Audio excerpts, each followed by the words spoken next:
Assalamu alaikum dear students, I am Dr. Ijaz Abbasi and you are watching MyScape Biology. Today we are going to study the genetics. Genetics जैसे कि name से ज़ाहिर है, it is the branch of biology that deals with the study of genes and inheritance. इसके अंदर हम दो चीज़ों को जो वो स्टडी करते हैं, एक जीन्स और दूसरा जो है वो इनहेरिटेंस के बारे में स्टडी करते हैं। जीन्स के बारे में हम बाद में बात करेंगे, पहले हम बात करते हैं इनहेरिटेंस के बारे में। इनहेरिटेंस क्या है?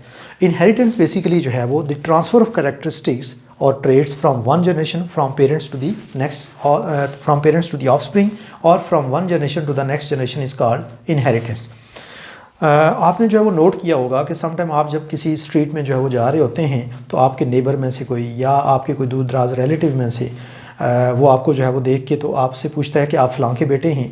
तो ऐसा क्यों होता है? इसकी वजह ये होती है कि आपके जो फीचर्स हैं, जो आपके करैक्टर्स हैं, वो आपके पेरेंट्स से मैच करते होते हैं और जब कोई आपके पेरेंट्स को जानता होता है तो वो एक असेसमेंट कर लेता है कि ये जो है वो बच्चा फ़लाँ जो है वो से मिलता है, इसलिए ये फ़लाँ का जो है वो बेटा होगा। अब इसकी वजह क्या है? इसकी वजह ये है कि जो कैरेक्टरिस्टिक्स हैं वो पेरेंट्स से नेक्स्ट जो है वो आगे ऑफस्प्रिंग में ट्रांसफ़र होते हैं। हर बच्चे के अंदर जो कैरेक्टरिस्टिक्स हैं उनमें से कुछ उसकी जो मदर से मैच कर रही होती हैं, कुछ उसके फादर से मैच कर रही होती हैं, कुछ कैरेक्टरिस्टिक्स जो है उसके ग्रैंड पेरेंट्स से मैच कर रही होती हैं और इवन कुछ कैरेक्टरिस्टिक्स ऐसी भी होती हैं जो कि उस बच्चे के अंदर जो है वो यूनिक होती हैं, ना तो पेरेंट्स से मैच कर रही होती हैं ना ग्रैंड पेरेंट्स से। उसकी वजह ये होती है कि जब कैरेक्टरिस्टिक्स की ट्रांसफ़र होती है तो उसमें जो है वो एक जेनेटिक रिकॉम्बिनेशन होती है और उसके रिज़ल्ट में कुछ कैरेक्टरिस्टिक्स जो है वो चेंज भी हो जाते हैं। सो बेसिकली ये जो ट्रांसफ़र ऑफ कैरेक्टरिस्टिक्स है एक जनरेशन से नेक्स्ट जनरेशन में, इसको हम कहते हैं इनहेरिटेंस। और ये जो कैरेक्टरिस्टिक्स जिनके बारे में हमने बात की, जो एक जनरेशन से नेक्स्ट जनरेशन में ट्रांसफ़र होती हैं, इनको हम ट्रेड्स भी कहते हैं। और ट्रेड्स बेसिकली क्या होते हैं? Traits are actually heritable characters are called as traits. Heritable character वो होते हैं जो जीन्स के अंदर मौजूद होते हैं और वो जनरेशन आफ्टर जनरेशन चले आ रहे होते हैं और वो जो है वो नेक्स्ट जनरेशन में ट्रांसफ़र होते हैं, उनको हम जो है वो ट्रेड्स कहते हैं। जबकि कुछ कैरेक्टर ऐसे भी होते हैं जो किसी इंडिविजुअल के अंदर उसकी लाइफ टाइम के दौरान जो है वो डेवलप होते हैं, वो कैरेक्टर जो है वो नेक्स्ट जनरेशन में ट्रांसफ़र नहीं होते। मसलन कोई अगर फॉर एग्ज़ाम्पल किसी पर्सन की जो है वो कोई टांग टूट जाती है या कोई किसी का बाजू टूट जाता है या जिस्म के ऊपर किसी जगह पे कोई इंजरी आ जाती है, उसकी वजह से कोई स्कार पड़ जाता है, कोई निशान लग जाता है, तो वो कैरेक्टर्स जो हैं वो नेक्स्ट जनरेशन में ट्रांसफ़र नहीं होते। और ये चूँकि लाइफ टाइम के दौरान जो डेवलप हुए हैं ये कैरेक्टर, ये उसके जीन्स के अंदर मौजूद नहीं होते, इसलिए इन कैरेक्टर्स को हम हेरिटेबल कैरेक्टर्स नहीं कहते और इन कैरेक्टर्स को हम जो है वो ट्रेड्स नहीं कहते। ट्रेड्स सिर्फ वो कैरेक्टर्स होते हैं जो जीन्स के अंदर मौजूद होते हैं और वो नेक्स्ट जनरेशन में जो है वो ट्रांसफ़र होते हैं। सो अब हम आ जाते हैं जीन्स के ऊपर। जीन बेसिकली क्या होते हैं? जीन्स जो हैं these are the parts of chromosomes which have the ability to synthesize a particular protein. Gene basically जो है ये क्रोमोसोम के पार्ट्स होते हैं। क्रोमोसोम जो है वो काफ़ी लॉन्ग थ्रेड लाइक स्ट्रक्चर्स होते हैं, उसके छोटे छोटे सेगमेंट्स को हम जो है वो जीन्स कहते हैं और हर वो सेगमेंट जो एक पार्टिकुलर प्रोटीन जो है वो सिंथेसाइज करने की एबिलिटी रखता है, उस फ्रेगमेंट को हम जो है वो जीन कहते हैं। ये जो जीन्स हैं ये बेसिकली इंडिविजुअल के अंदर डिफरेंट कैरेक्टर्स को जो है वो कंट्रोल कर रहे होते हैं। और जीन किस तरह से कैरेक्टर को कंट्रोल कर रहा होता है? हर जीन एक ख़ास प्रोटीन सिंथेसाइज करता है और उस प्रोटीन की सिंथेसिस के थ्रू जो है वो उस कैरेक्टर को कंट्रोल करता है। सो जब कोई क्रोमोसोम का पार्ट एक पार्टिकुलर प्रोटीन सिंथेसाइज करने की एबिलिटी जो है वो रखता हो जिससे वो कोई कैरेक्टर को कंट्रोल कर सके, तो हम उस फ्रेगमेंट को जो है वो जीन कहते हैं। सो जीन्स जो है वो एक क्रोमोसोम के ऊपर मौजूद होते हैं और तादाद में जो है वो एक क्रोमोसोम के ऊपर बहुत सारे जीन्स जो है वो मौजूद होते हैं, इवन थाउजेंड्स की फॉर्म में जो वो मौजूद होते हैं। सो जीन्स के बारे में जो है वो नेक्स्ट जो लेक्चर है उसके अंदर हम कुछ जो वो डिस्कस करेंगे डिटेल में। अभी हम क्रोमोसोम के बारे में बात करते हैं। क्रोमोसोम्स क्या हैं? क्रोमोसोम जो हैं बेसिकली अगर हम वर्ड की बात करें तो जो वर्ड क्रोमो है, क्रोमो के मीनिंग होते हैं कलर्ड और सोम के मीनिंग होते हैं body. So chromo means coloured and some mean body. Chromosome word के मीनिंग जो है वो कलर्ड बॉडी बनते हैं, लेकिन एक्चुअली ये कलर्ड नहीं होते। ये सेल के न्यूक्लियस के अंदर जो है वो मौजूद होते हैं और जब हम सेल को स्टडी करते हैं ये बेसिकली कलरलेस होते हैं। जब हम सेल के न्यूक्लियस को स्टडी करने लगते हैं तो हम सेल के ऊपर जो है वो डाई डालते हैं कोई ना कोई, और वो जो डाई है चूँकि क्रोमोसोम उसको ज़्यादा एब्जॉर्ब करते हैं और ज़्यादा कलर्ड नज़र आते हैं, इसलिए हम उनको जो है वो, इसलिए स्टार्ट में जो इनको क्रोमोसोम का नेम दिया गया ये बेसिकली जो है इनके इस फीचर की वजह से जो है वो दिया गया। सो क्रोमोसोम है क्या? These are thread like elongated structures present in the nucleus of a cell of an organism in a specific number. Chromosome basically जो है वो इलोंगेटेड थ्रेड लाइक स्ट्रक्चर्स हैं जो कि एक सेल के न्यूक्लियस के अंदर जो है वो मौजूद होते हैं और ये जो है वो एक स्पेसिफिक नंबर के अंदर जो है वो मौजूद होते हैं।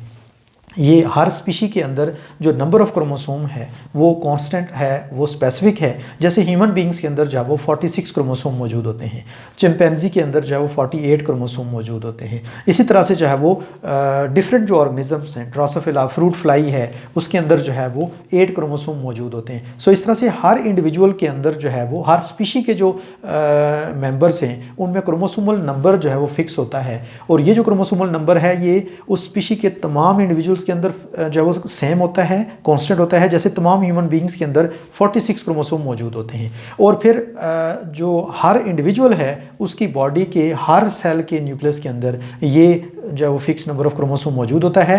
इट मींस कि जैसे ह्यूमन बींग की अगर हम बात करें तो ह्यूमन बींग के किसी भी ह्यूमन बींग की बॉडी के सेल्स की बात करें तो हर सेल के न्यूक्लियस के अंदर ये 46 क्रोमोसोम जो है वो मौजूद होंगे। सो क्रोमोसोम की जो है फर्दर डिटेल के बारे में बात करने से पहले थोड़ा सा हम सेक्सुअल रिप्रोडक्शन की एक फ्लो शीट डायग्राम को जो है वो डिस्कस कर लेते हैं। अगर हम सेक्सुअल रिप्रोडक्शन की फ्लो शीट डायग्राम को देखें तो बेसिकली सेक्सुअल रिप्रोडक्शन में दो पेरेंट्स इन्वॉल्व होते हैं, फादर और मदर। ह्यूमन बींग्स के केस में जो है वो इनके अंदर 46 क्रोमोसोम मौजूद होते हैं फादर की बॉडी में और इसी तरह से जो है वो मदर की बॉडी में भी जो है वो 46 क्रोमोसोम्स मौजूद होते हैं। ये जो 46 नंबर ऑफ क्रोमोसोम है इसको हम 2n जो है वो कहते हैं। 2n से मुराद ये है कि ये बेसिकली दो सेट्स होते हैं। 46 क्रोमोसोम एक्चुअली जो है ये 23 के दो सेट्स होते हैं। सो एक सेट के लिए हम n का वर्ड यूज़ करते हैं, उसको हम हैप्लॉइड कहते हैं और 2n जो है ये दो सेट्स जब इकट्ठे हों, जैसे 46 हैं तो वो 23 के दो सेट्स हैं तो हम उनके लिए जो डिप्लॉइड की टर्म इस्तेमाल करते हैं और उसको 2n से जो वो हम लिखते हैं। सो आपने ये n और 2n को आपने याद रखना है। n means haploid, a single set of chromosome, जैसे 23 क्रोमोसोम्स हैं और 2n के मीनिंग होते हैं diploid, that means two sets of chromosome present together in a cell. जैसे ह्यूमन बींग के अंदर 23 + 23 जो 46 क्रोमोसोम्स हो जाते हैं तो उनको हम जो है वो 2n जो है वो प्रोनाउंस करते हैं। सो मदर और फादर के अंदर जो है वो 46 क्रोमोसोम या 2n क्रोमोसोम मौजूद थे। दोनों के अंदर मियोसिस होती है गैमीट फॉर्मेशन के दौरान और जो फादर से स्पर्म बनते हैं तो उनके अंदर हाफ होके, चूँकि मियोसिस रिडक्शन डिवीजन है, क्रोमोसोम हाफ होके तो जो है वो 23 रह जाते हैं हर स्पर्म के अंदर। इसी तरह से मदर से जो है वो फीमेल गैमीट्स या एग जब प्रोड्यूस होते हैं तो मियोसिस के रिजल्ट में हर गैमीट के अंदर, हर एग के अंदर जो है वो 23 क्रोमोसोम्स रह जाते हैं। अब जब ये एग और स्पर्म दोनों आपस में फ्यूज़ होते हैं और फर्टिलाइजेशन के रिजल्ट में जाइगोट डेवलप होता है तो एग के 23 क्रोमोसोम और स्पर्म के 23 क्रोमोसोम दोनों आपस में मिलके तो दोबारा 46 क्रोमोसोम हो जाते हैं। यूँ समझ लें कि एक जो है वो क्रोमोसोम का 23 का सेट जो है वो स्पर्म से या फादर से आया और दूसरा क्रोमोसोम का 23 क्रोमोसोम्स का सेट जो है वो मदर से या एग सेल से आया और ये दोनों क्रोमोसोम के सेट दोबारा इकट्ठे हो गए और जाइगोट जो है इसके अंदर 46 जो है वो क्रोमोसोम आ गए। अब ये जो जाइगोट है ये बेसिकली एक सिंगल सेल है, ये माइटोसिस के ज़रिए डिवाइड करता है और डिवाइड एंड रीडिवाइड करने के बाद एक मल्टी सेलुलर स्ट्रक्चर जिसे हम एम्ब्रियो कहते हैं उसमें कन्वर्ट होता है। एम्ब्रियो के हर सेल के अंदर वही 46 क्रोमोसोम्स होते हैं जो जाइगोट के अंदर मौजूद थे। यूँ समझ लें कि जैसे हम किसी पेज की फ़ोटोकॉपी करते हैं और उसके ऊपर जो भी इंफॉर्मेशन होती है, मालूमात होती हैं, वो सेम टू सेम हर पेज के ऊपर कॉपी हो जाती हैं। इसी तरह से जब ये जाइगोट वाला जो सेल था, सिंगल सेल जिसे जाइगोट हमने नाम दिया था, ये सेल जब डिवाइड एंड रीडिवाइड करता है तो जो क्रोमोसोम्स हैं सेम टू सेम 46 क्रोमोसोम जो है वो हर सेल के अंदर डिस्ट्रीब्यूट होते चले जाते हैं। यूं जब एक जाइगोट से लार्ज नंबर ऑफ सेल्स बनते हैं एम्ब्रियो के अंदर तो हर सेल के अंदर वही 46 क्रोमोसोम का एक सेट जो है वो मौजूद होता है।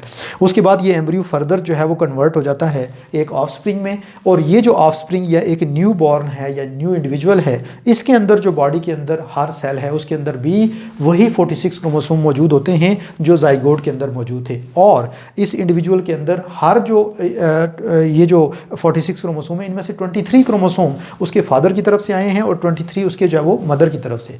दैट मीन्स कि आधे कैरेक्टर जो है वो फादर की तरफ से और आधे कैरेक्टर जो है वो उसकी मदर की तरफ से आए हैं। सो इस तरह से ये सिलसिला जो है वो जनरेशन आफ्टर जनरेशन चलता जाता है और हम में से हर एक ऑर्गेनिज्म की बॉडी में जो 46 क्रोमोसोम्स हैं उनमें से आधे क्रोमोसोम हमारी मदर की तरफ से और आधे हमारे फादर की तरफ से जो है वो आते हैं। सो इस तरह से जो क्रोमोसोमल नंबर है वो जनरेशन आफ्टर जनरेशन जो है वो मेंटेन रहता है और गैमीट्स में क्रोमोसोमल नंबर हाफ हो जाता है और गैमीट्स आपस में जब मिलते हैं तो दोबारा वही क्रोमोसोमल नंबर जो है वो रीइंस्टेट हो जाता है। इस तरह से हर स्पीशी के अंदर जो नंबर ऑफ क्रोमोसोम हैं वो स्पेसिफिक हैं और वो जो है वो जनरेशन आफ्टर जनरेशन चेंज नहीं होते। यूँ किसी भी इंडिविजुअल के अंदर ये जो 46 क्रोमोसोम का सेट है, अब हर ह्यूमन बीइंग के अंदर टोटल नंबर ऑफ क्रोमोसोम तो 46 हैं, लेकिन हर इंडिविजुअल के जो 46 क्रोमोसोम हैं वो किसी दूसरे इंडिविजुअल से स्लाइटली डिफरेंट होते हैं क्योंकि उनके अंदर जीन्स जो है वो डिफरेंट होते हैं और यही वजह है कि हर इंडिविजुअल जो है उसके कैरेक्टर दूसरे इंडिविजुअल से जो है वो थोड़े से डिफरेंट होते हैं। सो हर इंडिविजुअल के अंदर मौजूद 46 क्रोमोसोम का उसका जो अपना सेट है that is called karyotype. Karyotype हम किसे कहते हैं? A complete set of chromosome of an individual. Her person का अपना जो 46 क्रोमोसोम का सेट होता है उसको हम कहते हैं कैरियोटाइप और ये किसी भी दूसरे इंडिविजुअल से जो है वो ज़रूर थोड़ा बहुत जो है वो डिफरेंट होता है। सो अब हम बात करते हैं क्रोमोसोम के स्ट्रक्चर के बारे में। Chromosomes are made up of chromatin material. Chromosome का अगर हम स्ट्रक्चर देखें तो क्रोमोसोम इस तरह से इलोंगेटेड थ्रेड लाइक स्ट्रक्चर्स हैं। अगर हम एक नॉन डिवाइडिंग सेल में देखें तो उसके अंदर क्रोमोसोम जो है वो इतने लंबे थ्रेड लाइक स्ट्रक्चर्स की फॉर्म में होते हैं कि वो आपस में एक दूसरे के साथ जंबल्ड अप हुए होते हैं और आप उनकी क्लियर फॉर्म जो है वो नहीं देख सकते। लेकिन जो ही सेल डिवाइड करने के करीब आता है तो उसके क्रोमोसोम कंडेंस होकर श्रिंक होकर शॉर्ट हो जाते हैं और इस तरह से एक जो है वो इलोंगेटेड फॉर्म में नजर आना शुरू हो जाते हैं। ये जो सेंटर में राउंडेड सी इसकी जो है वो पोजीशन है दैट इज़ कॉल्ड सेंट्रोमियर और उसके साथ ये दो आर्म्स हैं और ये जो पूरी लेंथ है इसको हम कहते हैं क्रोमैटिड। सो ये जो पूरा क्रोमोसोम है इसको अगर हम इसका जो है वो मैग्नीफाइड व्यू देखें तो इसके अंदर हमें इस तरह से एक हाईली कॉइल्ड जो है वो थ्रेड लाइक स्ट्रक्चर नज़र आ रहा है। ये जो highly coiled thread like structure है इसको अगर हम थोड़ा सा मैग्नीफाई करें अंडर माइक्रोस्कोप तो ये हमें इस तरह से नज़र आता है just like beads on string. जिस तरह से किसी रस्सी के ऊपर गिरा लगी होती हैं इस तरह से हमें जो है वो इसके अंदर जो है वो लूप्स हमें नज़र आते हैं। अब अगर हम किसी एक सिंगल लूप की बात करें तो ये जो थ्रेड लाइक स्ट्रक्चर है जो एक्चुअली ये इन लूप्स के दरमियान में भी मौजूद है और इनके अराउंड भी रैप हुआ है, ये बेसिकली जो है वो क्या है, ये डीएनए है। और ये जो लूप्स हैं इन लूप्स के अंदर ये जो आपको नज़र आ रहे हैं ये बेसिकली 8 मॉलिक्यूल्स होते हैं। इनको हम कहते हैं हिस्टोन प्रोटीन। ये ख़ास किस्म के प्रोटीन्स हैं जो कि हिस्टोन प्रोटीन कहलाते हैं। ये सिर्फ डीएनए के अंदर जो है वो मौजूद होते हैं। सो डीएनए और जो है वो हिस्टोन प्रोटीन्स मिल के तो ये जो है वो क्रोमोसोम का स्ट्रक्चर डेवलप करते हैं। जबकि ये जो लूप लाइक स्ट्रक्चर जो है वो जिसके अंदर हिस्टोन प्रोटीन्स और उसके अराउंड जो है वो डीएनए का थ्रेड जो है वो रैप अप हुआ है, इसको हम कहते हैं न्यूक्लियोसोम। सो ये इस तरह से जो है वो बेसिकली जो है वो जब बहुत सारे न्यूक्लियोसोम इस तरह से एक जिस तरह से स्ट्रिंग के ऊपर जो है वो बीड्स होती हैं इस तरह से अरेंज होते हैं तो इसको हम न्यूक्लियोसोम स्ट्रिंग कहते हैं। और ये न्यूक्लियोसोम स्ट्रिंग जो है ये फिर इस तरह से एक कॉइल्ड फॉर्म में मौजूद होती है और ये जो है वो एक क्रोमोसोम डेवलप कर रही होती है। सो इस मटेरियल को जो है वो डीएनए और प्रोटीन्स को कलेक्टिवली हम क्रोमैटिन मटेरियल कहते हैं। डीएनए बेसिकली जो है वो डीऑक्सी राइबो न्यूक्लिक एसिड है, ये न्यूक्लिक एसिड की एक टाइप है और इसके अंदर जो है वो जेनेटिक इन्फॉर्मेशंस मौजूद होती हैं या जीन्स जो हैं वो बेसिकली डीएनए से मिलके जो है वो बने होते हैं। प्रोटीन जो हैं ये सिर्फ जो है वो डीएनए को इस तरह क्रोमोसोम की फॉर्म में एक कम्पैक्ट स्ट्रक्चर बनाने में हेल्प करते हैं। बेसिकली जो डीएनए है वो नेगेटिवली चार्ज होता है और जो हिस्टोन प्रोटीन्स है वो पॉजिटिवली चार्ज होते हैं। सो ये हिस्टोन और डीएनए का आपस में एक स्ट्रॉन्ग जो है वो इंटरेक्शन डेवलप होता है जिसकी वजह से काफ़ी लार्ज साइज डीएनए जो है वो इतनी छोटी सी माइक्रो साइज स्पेस के अंदर टाइटली पैक हो जाता है। सो इस कॉन्फ़िगरेशन को अटेन करने के लिए हिस्टोन प्रोटीन जो है वो डीएनए की हेल्प करते हैं। बाकी जो जेनेटिक इन्फॉर्मेशंस हैं वो बेसिकली सारी की सारी जो है वो डीएनए के ऊपर मौजूद होती हैं और बेसिकली जो जीन्स हैं वो डीएनए के ही फ्रैगमेंट्स को हम जो है वो कहते हैं।